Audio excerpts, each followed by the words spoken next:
kitab itu kan ditulis untuk dibaca dan dibacakan kepada banyak orang ya.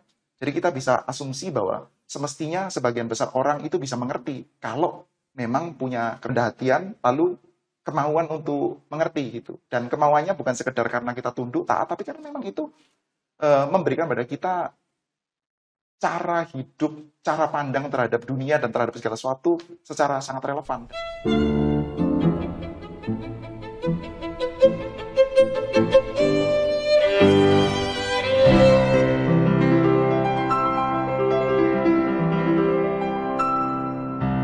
Pak Eko, selamat pagi. Selamat pagi Pak Jimmy, terima kasih sudah datang. Oh ya, terima kasih sudah diundang.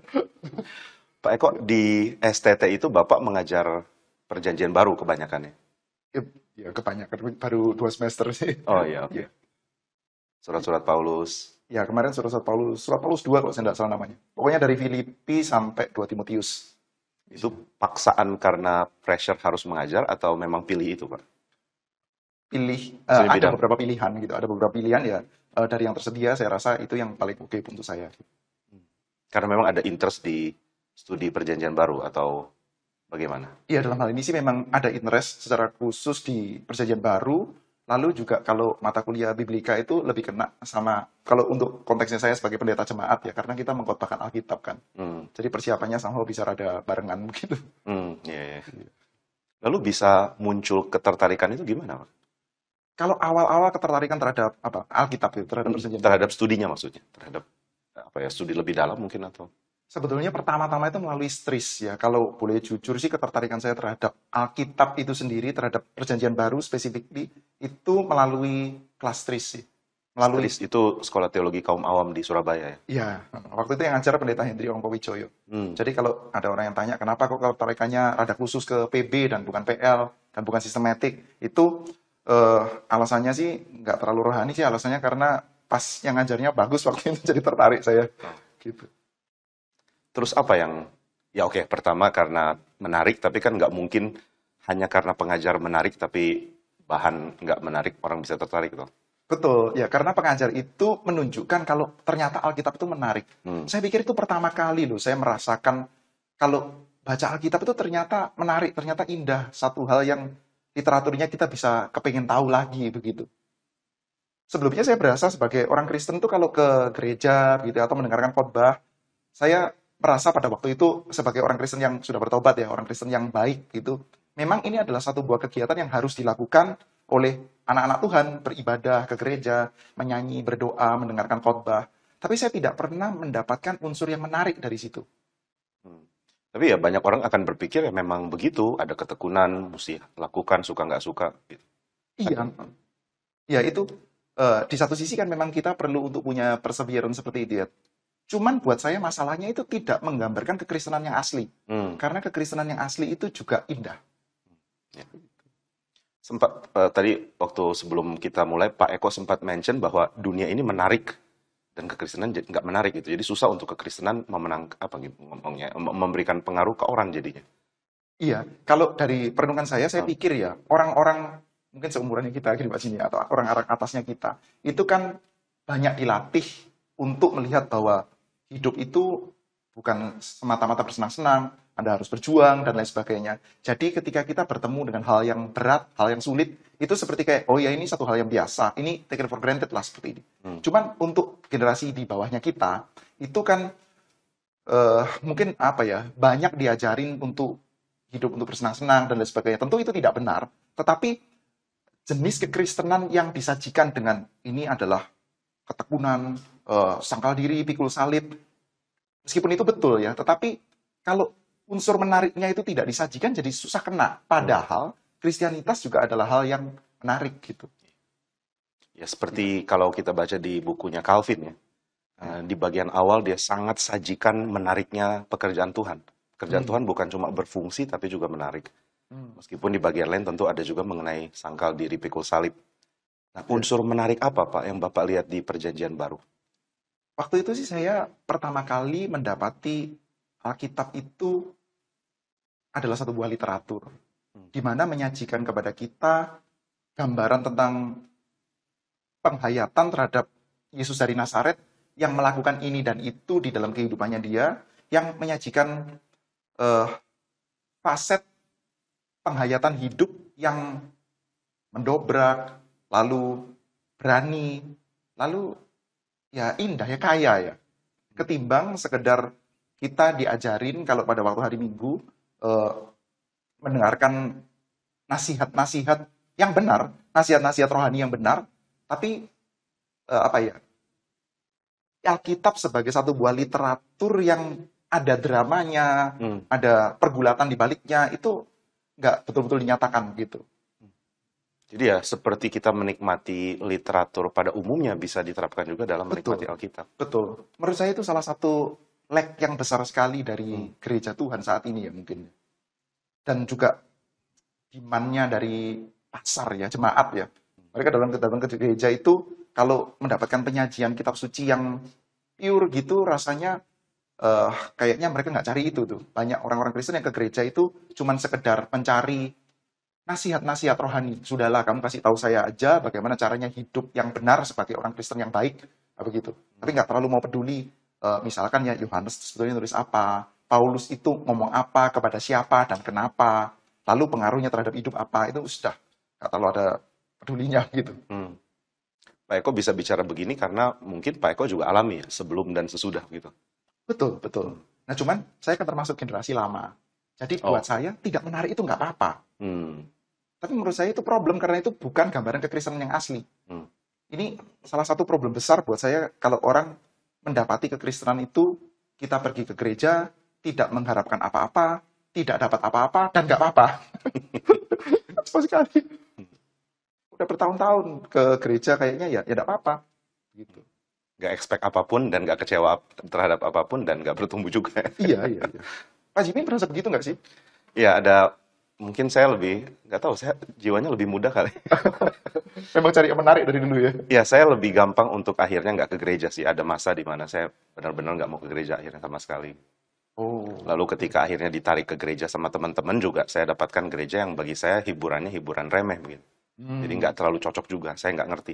Tapi ada poin sih yang Pak Eko bilang, saya juga sangat menikmati waktu tahu bahwa ternyata Alkitab itu sangat-sangat relevan dengan hidup, indah, ada pengharapan, dan kaya gitu. Maksudnya satu bagian dengan bagian lain itu beda.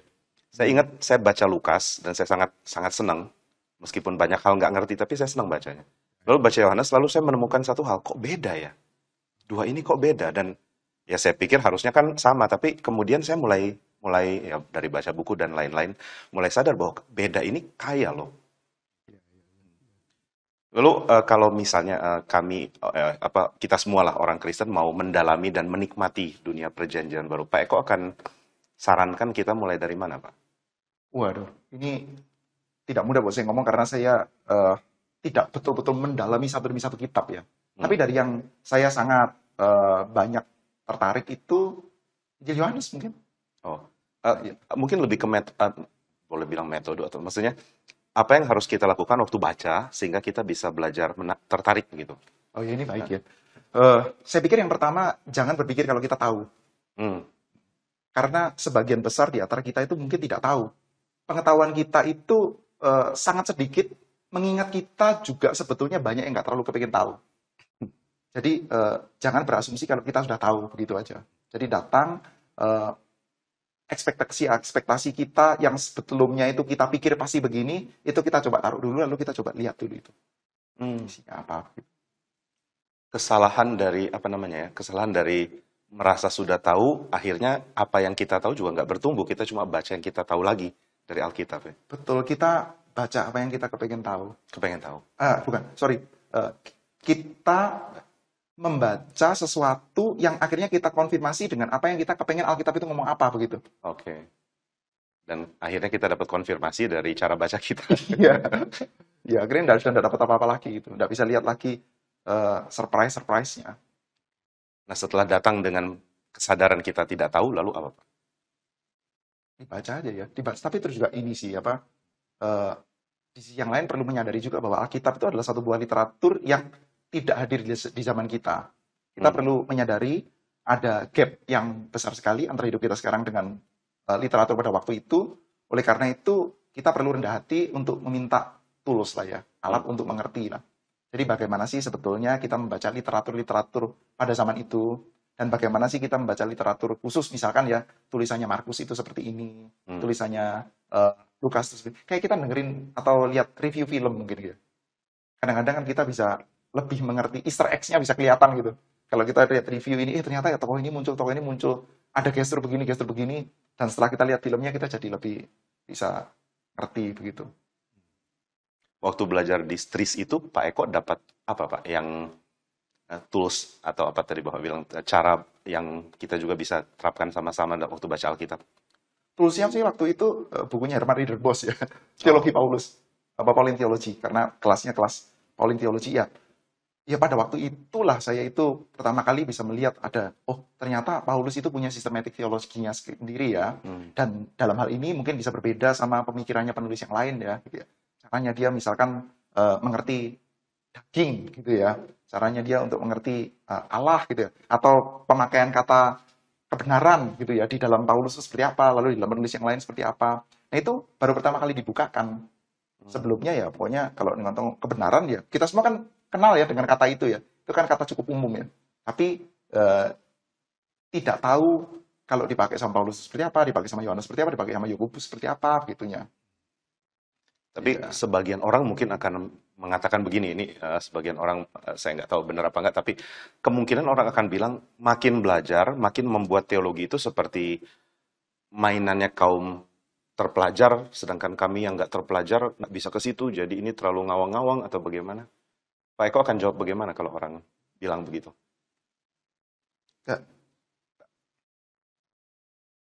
Gimana ya? Ya, gimana? Itu ucapan hampir mirip dengan begini ya. Iya, kamu kan sering nonton film, saya nggak pernah nonton film gitu, apa jadi saya nggak bisa menikmati. Aneh sekali loh. Coba dibaca lah, coba dilihat lah dan nikmati keindahannya gitu. Ini literatur itu kalau sendirinya indah gitu ya. Maksudnya Alkitab itu kan bukan satu buah kode-kode khusus yang hanya bisa dinikmati oleh orang-orang yang memang studi secara khusus di dalam apa ya kode-kode yang harus di-decode itu ya. Alkitab itu kan ditulis untuk dibaca dan dibacakan oleh kepada banyak orang ya. Jadi kita bisa asumsi bahwa semestinya sebagian besar orang itu bisa mengerti kalau memang punya kerendahan hatian, lalu kemauan untuk mengerti gitu. Dan kemauannya bukan sekedar karena kita tunduk taat, tapi karena memang itu memberikan pada kita cara hidup, cara pandang terhadap dunia dan terhadap segala sesuatu secara sangat relevan dan mungkin thought provoking ya. Bisa berbenturan sama dunia kita gitu. Karena balik ke problem yang tadi Pak Eko bukakan juga ya, karena orang nggak tahu bahwa dia kalau kejar akan dapat keindahan sebenarnya. Iya. Ngapain saya disiksa untuk kejar, tapi kalau kita tahu apa yang kita bisa dapat, ya ada usaha untuk kejar juga harusnya. Iya. Dan dalam hal ini saya pikir sih perannya hamba Tuhan yang berkhotbah di gereja itu penting sekali ya. Kalau mereka bisa menyibakkan betapa indahnya bagian kitab suci yang dikhotbahkan, itu orang jadi bisa lebih kepengen tahu lagi gitu.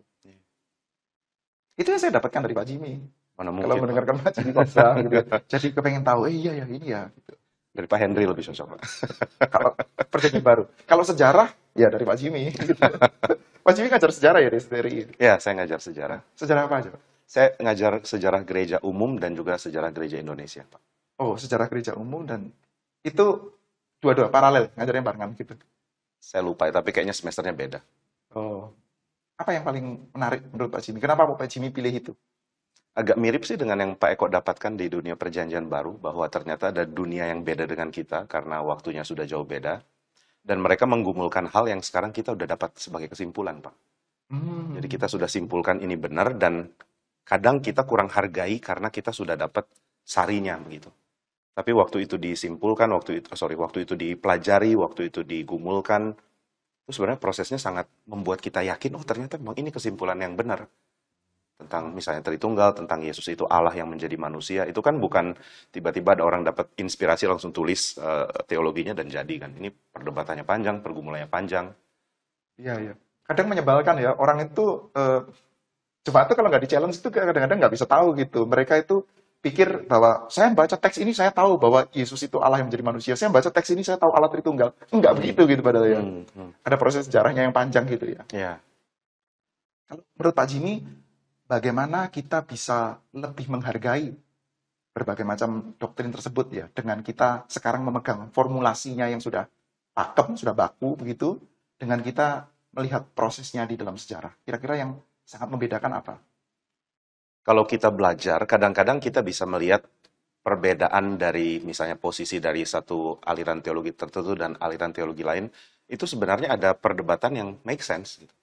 Bahwa kadang-kadang ada jembatan antara satu aliran teologi dengan aliran teologi yang lain, karena yang dibahas dan dikembangkan di dalam sejarah itu ternyata masih berkait.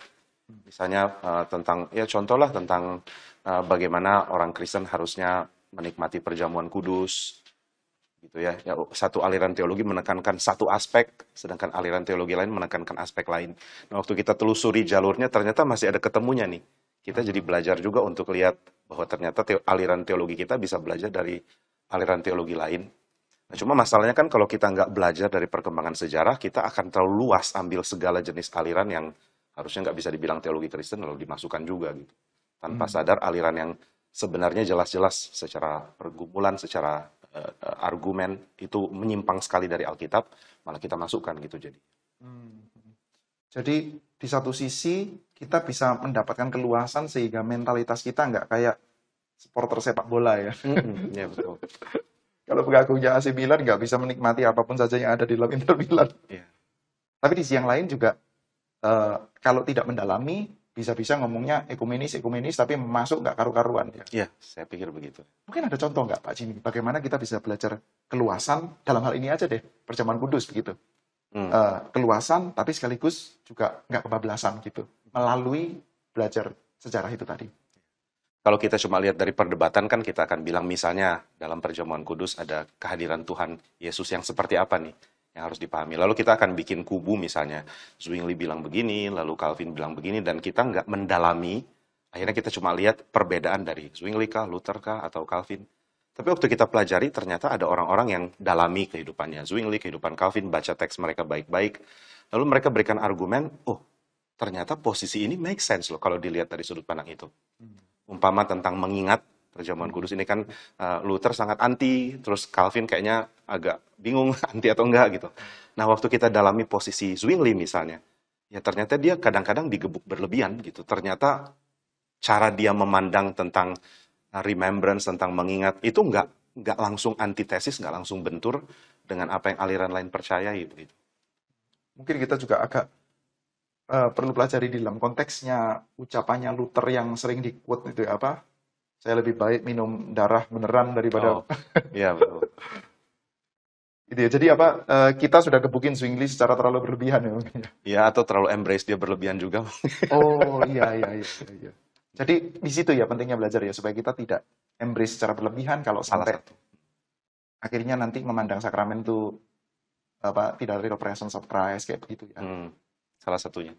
Hal lain mungkin ini ya, cara kita memegang doktrin kita sendiri. Jadi kita percaya sebuah doktrin karena kita tahu apa yang sudah dibahas. Apa susahnya sih misalnya mengatakan bahwa Yesus itu Allah? Yesus kan memang Allah gitu. Tapi kita lupa bahwa di dalam sejarah pergumulannya bukan cuma lihat Yesus itu Allah, tapi ada problem lain gitu. Bahwa ketika kita gagal lihat dia sebagai manusia itu juga problem ternyata.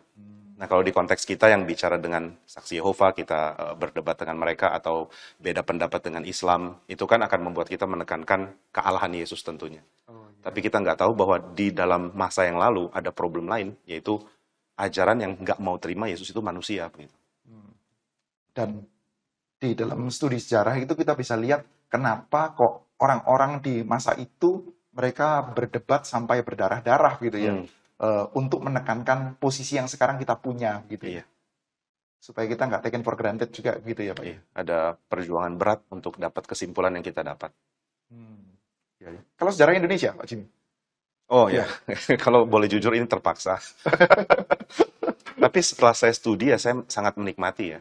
Menikmati karena ternyata sejarah gereja Indonesia itu menggabungkan paling nggak ada 4 jenis studi sejarah. Oh iya, apa aja? Yang pertama, sejarah gereja Indonesia itu memaksa kita untuk belajar politik. Sejarah politik yang saya pikir porsinya harus dipelajari lebih banyak daripada kalau kita pelajari sejarah gereja yang seperti sudah ada kesimpulan, kita akan bahas ini aja gitu. Kemudian yang kedua, kita dipaksa untuk belajar misi. gimana sih interaksi antara pengertian Injil dengan kepercayaan lokal misalnya. Yang ketiga kita diajar tentang perkembangan gereja, bagaimana gereja di Eropa itu diwujudkan di dalam dunia yang lain dari Eropa. Gimana sih gereja harus didirikan untuk orang Belanda di Indonesia. Karena misi kita bukan disebarkan oleh orang-orang dari India, misalnya gitu ya. Ya, Oke, ya, ya. terus. Kemudian yang keempat ya tentang perkembangan doktrinal lokal, Pak. Oh, Jadi ternyata orang-orang lokal itu juga mengembangkan teologi yang ya kadang-kadang cuma di oversimplify. Ini sih sinkretis atau ini udah kita buang aja tanpa kita sadar bahwa ternyata ada poin yang harus kita pelajari dari teolog-teolog lokal juga. Itu baru saya sadar ketika persiapan kelas itu sih. berkenaan dengan politik, Pak Jimmy. Itu gimana? Boleh coba dielaborasi? Wah, politik sangat kaya sekali, misalnya tentang perpolitikan konflik Islam dan Kristen di Eropa Turki, Oke. itu terbawa ke Indonesia. Jadi Oh. begitu Portugis masuk ke Malaka, kemudian Maluku, Islam memperkuat kubunya sendiri supaya konflik yang ada di Eropa Turki itu bisa dimenangkan juga di Indonesia ini, di Nusantara. Itu Jadi salah bukan satu. sekedar permasalahan lokal ya itu ya. Ya, Iya. ada isu misalnya ketika Portugis perang dengan orang-orang Maluku, pasukan Turki mau datang untuk perang juga begitu. Jadi Indonesia, Nusantara ini hampir jadi panggung perang, semi perang dunia mungkin. Tapi itu gagal terjadi karena ada satu dan lain hal.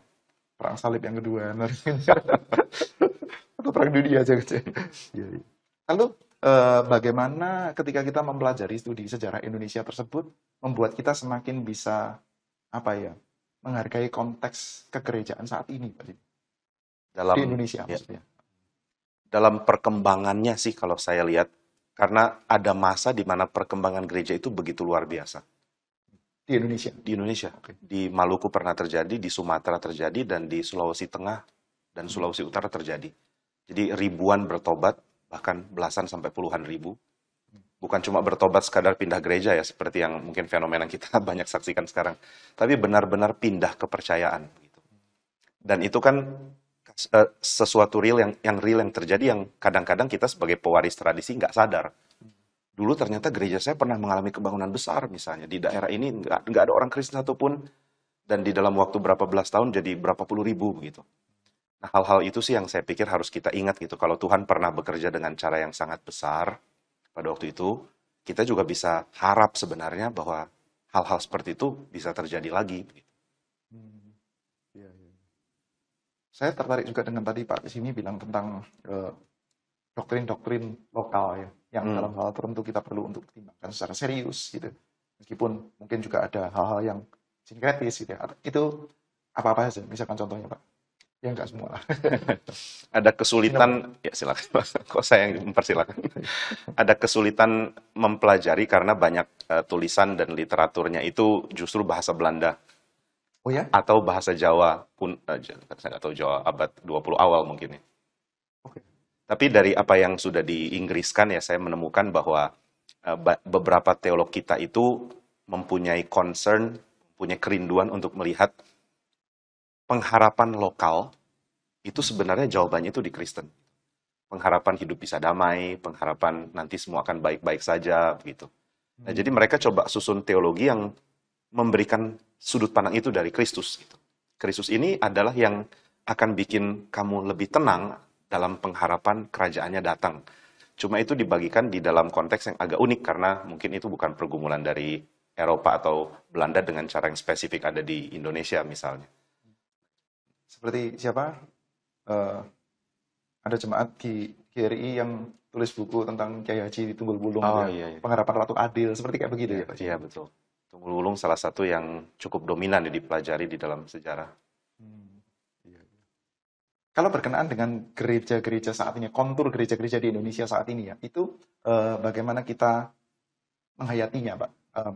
Selain dari kita menghargai, kita juga melihat kan keadaan gereja-gereja saat ini itu dengan denominasinya yang seperti itu, lalu dengan corak dan penekanan masing-masing, entah itu tata cara ibadah, lalu sistem pemerintahan gerejawi dan lain sebagainya, itu juga dipelajari nggak di dalam sejarah gereja Indonesia yang kaitannya dengan hal ini? Lalu bagaimana kita menghargai atau kita mengelaborasinya lah dari cara hidup kita bergereja saat ini? Gitu.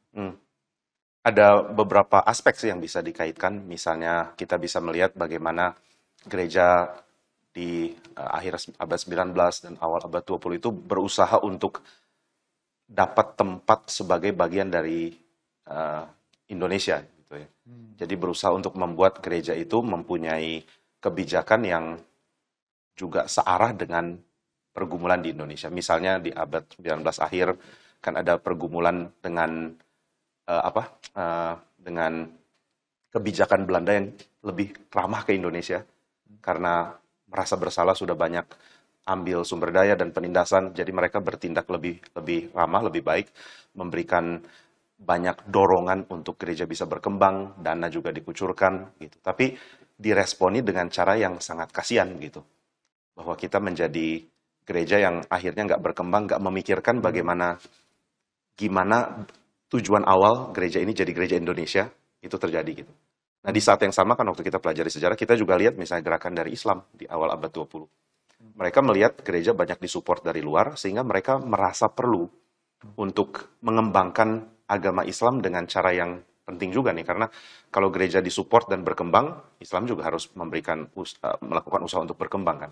Nah, cuma mereka lebih cepat nangkep bahwa perkembangan itu bisa dilakukan dengan mendirikan sekolah, dunia pendidikan. Nah, gereja lambat lakukan itu. Jadi saat ini ya kita bisa belajar dari aspek itu. Misalnya apa sih hal yang gereja bisa lakukan atau kekristenan secara umum lah ya lakukan untuk negara ini, untuk bangsa ini, ketimbang untuk melihat bagaimana gereja saya bisa dapat kucuran dana atau jadi besar sendiri begitu. Salah satunya Pak. Itu ya konteksnya sangat lokal Indonesia begitu ya. Ya. Negara jajahan begitu ya. Ya betul. Nah, kalau lihat di dalam sejarah dunia, misalkan gereja begitu, tradisi gereja sama universitas, sekolah itu kan erat sekali sebetulnya ya. Ya.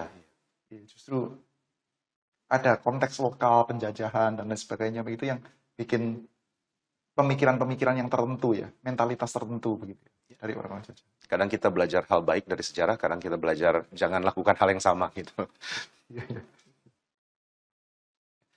Pak, boleh balik ke Bapak? Ada pertukaran dari Bapak sempat sebut tentang Injil Yohanes ya Pak. Oh iya. Itu yang sekarang Bapak banyak pelajari tentunya kan.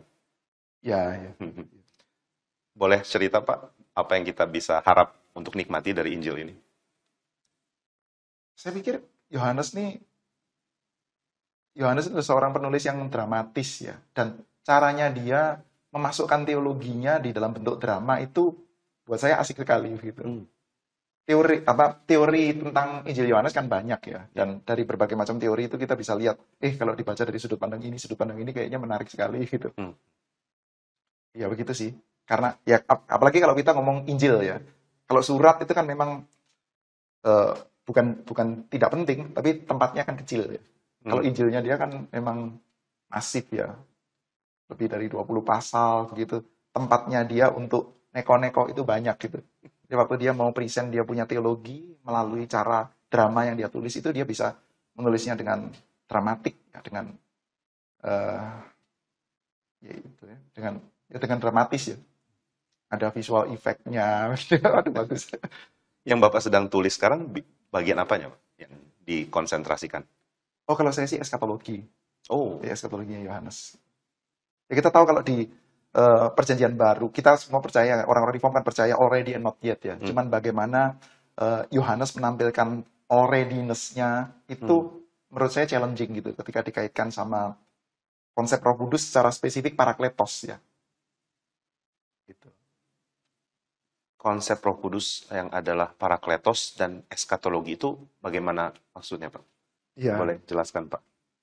Mungkin itu yang saya pikir salah satu yang sangat menarik dari Injil Yohanes ya. Jadi kita tahu bahwa eskatologi itu already and not yet begitu.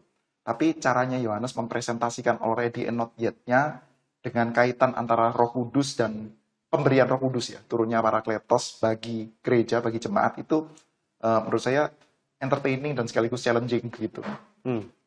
Kalau di Yohanes itu kan dia mengatakan bahwa nanti ketika Parakletos itu datang, roh penghibur datang, dia akan menginsapkan dunia, akan dosa, kebenaran, keadilan, hal-hal yang dilakukan oleh Yesus begitu.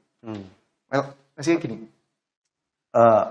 kalau kita bicara tentang eskatologi, biasanya kan kita bicara tentang penantian gitu, menantikan kedatangan Yesus yang kedua gitu. Dan itu adalah satu buah penantian yang sangat sangat umum ya buat orang-orang Kristen mula-mula. Mereka menantikan Yesus itu akan datang dengan segera. Tapi masalahnya Yesus tidak datang dengan segera gitu pada waktu itu. Dan satu demi satu saksi mata itu mulai mati begitu. Sehingga buat orang-orang pada waktu itu ya, di mana saksi mata itu punya peran yang sangat penting, itu sangat challenging buat mereka. Nah sekarang Yesusnya belum datang, saksi matanya udah nggak ada. Apa yang membuktikan kalau iman kami, kepercayaan kami, gerakan kami ini benar gitu. Dan itu dijawab di dalam Parakletos itu di dalam Injil Yohanes. Jadi challenge-nya adalah, loh memang begitu, kalau kita bicara tentang saksi mata sebetulnya nggak sepenuhnya bisa dipercaya juga kok. Filipus misalkan saksi mata ternyata bisa bingung-bingung juga tentang Yesus, tentang Bapa gitu ya. Nah saksi mata yang betul-betul bisa memberikan jawaban, saksi ya, nggak harus saksi mata, saksi yang betul-betul bisa menyajikan apa yang dilakukan oleh Yesus itu adalah Parakletos. Dan Parakletos itu menyertai gereja, menyertai jemaat. Jadi kalau kita misalkan menantikan kedatangan Yesus yang kedua, di dalam versinya Yohanes, kita akan ditantang balik. Loh, kedatangan Yesus yang kedua itu ya kamu hidupin. Seperti kayak begitu. Itu buat saya kan challenging ya. Jadi penekanan ke already karena Roh Kudus sudah hadir begitu. Ya, betul sih ada. Not yet-nya bukan nggak ada gitu ya. Tetapi waktu kita bicara tentang not yet, kita tidak berhenti dan menanti gitu ya. Ada aspek itu mungkin ya di dalam teks perjanjian baru yang lain mungkin ya. Tapi kalau di dalam Yohanes, tekanannya bukan lebih kepada berhenti dan menanti, tapi ya kamu keluar dan menjadi saksi. Yesus itu kalau di dalam surat Yohanes kan Yesus itu Parakletos tuh. Sementara di dalam Injil Yohanes ya Parakletosnya itu Roh Kudus gitu. Jadi di dalam Roh Kudus yang menyertai gereja, mereka akan menyaksikan kedatangan Yesus itu. Ada aspek apa lagi nggak Pak dari Injil Yohanes yang mempresentasikan Yesus Kristus dengan cara yang kita di zaman sekarang sangat perlu diingatkan gitu? Mungkin tentang manusia ya. Saya sendiri cukup convinced dengan pandangan yang menyatakan bahwa Yohanes itu menyajikan penciptaan, kejadian yang diremix gitu ya, dengan cara perjanjian baru, dengan caranya Yohanes, bahwa penciptaan ulang itu terjadi, termasuk secara khusus penciptaan manusia ya, di dalam puncak penciptaan hari ke-6 itu, hari Jumat. Ya, hari Jumat kita melihat ada Yesus Kristus, sang manusia yang manusia yang diciptakan kembali, recreated man, manusia yang diperbarui, diciptakan di hari Jumat. Yesus Kristus pada waktu Jumat Agung, dan ada ucapan behold that man gitu. Dari Pilatus. Menurut saya itu bicara sangat kuat tentang konsep kita akan manusia. Kalau di dalam kitab Kejadian, kata-kata behold that man itu diucapkan oleh Allah kepada manusia yang sudah jatuh dalam dosa. Behold that man, yang segera akan mengecap kematian karena pemberontakannya kepada Tuhan. Tapi di dalam perjanjian baru ada Yesus Kristus yang bahkan yang mempresentasikan itu Pilatus. Behold that man, manusia yang sedang akan mengalami kematian di dalam ketaatannya kepada Tuhan. Itu doktrin manusia yang sekaligus doktrin Kristus ya, doktrin manusia di dalam Kristus yang thought-provoking, dramatik disajikan di dalam Yohanes. Sangat indah ya kalau kita tahu ini. Iya, saya pikir itu indah sekali. Tadi Pak Eko sempat bilang kan Pilatus yang bicarakan behold that man. Lalu juga ada siapa? Kayafas kalau nggak salah kan yang bicara bahwa dia harus mati untuk mengganti. Apa tujuannya Pak? Kata-kata penting kok diucapkan oleh penjahatnya gitu. Yohanes tuh kalau Andreas Kostenberger mengatakan Yohanes itu kan memang penginjil yang di satu sisi itu menyajikan antitesis ya, dualisme dalam artian seperti kayak ada binary gitu, terang gelap, hidup mati. Tapi binary-nya itu tidak sama seperti binary di dalam dunia pagan, tapi binary gelap terang, hidup matinya itu somehow cair begitu. Jadi kita kadang-kadang diajak untuk melihat di dalam dramanya itu nggak lihat satu tokoh itu baik jahat, putih hitam gitu aja. Tapi seperti kayak bisa Tuhan bekerja juga melalui yang sisi sebaliknya, dan ada undangan kan. Tujuan dari penulisan Injil Yohanes itu kan juga ada penginjilan gitu, ada undangan supaya kamu menjadi percaya dan kamu diselamatkan gitu. Jadi beberapa tokoh itu bisa digambarkan kadang-kadang gelap, kadang-kadang positif. Seperti kayak ya itu tadi Kayafas, Pilatus begitu. Meskipun saya sendiri tidak convince untuk percaya bahwa Pilatus tuh betul-betul digambarkan akhirnya positif ya, termasuk Kayafas juga enggak sih. Tapi kalau tokoh seperti kayak Nikodemus gitu, kita melihat kan bisa semacam kayak ada perubahan ya. Di bagian-bagian awal itu dia munculnya seperti kayak diselimuti kegelapan gitu. malam-malam. Visual effects-nya juga asik gitu ya. Di dalam Yohanes pasal 1 ada terang itu sudah datang, kegelapan tidak menguasai. Lalu di dalam pasal 3 kita melihat ada kegelapan gitu ya, malam-malam Pilatus. Dan setelah itu Yesus setelah bicara, setelah dialognya selesai, jadi monolog itu Nikodemusnya hilang itu, seperti kayak gelapnya hilang gitu. Tapi di belakang nanti Nikodemus muncul lagi, perannya lebih positif gitu. Jadi binary-nya itu agak cair gitu, ada semangat evangelismnya. Ini salah satu contoh keindahan yang harusnya kita cari ya dari Alkitab.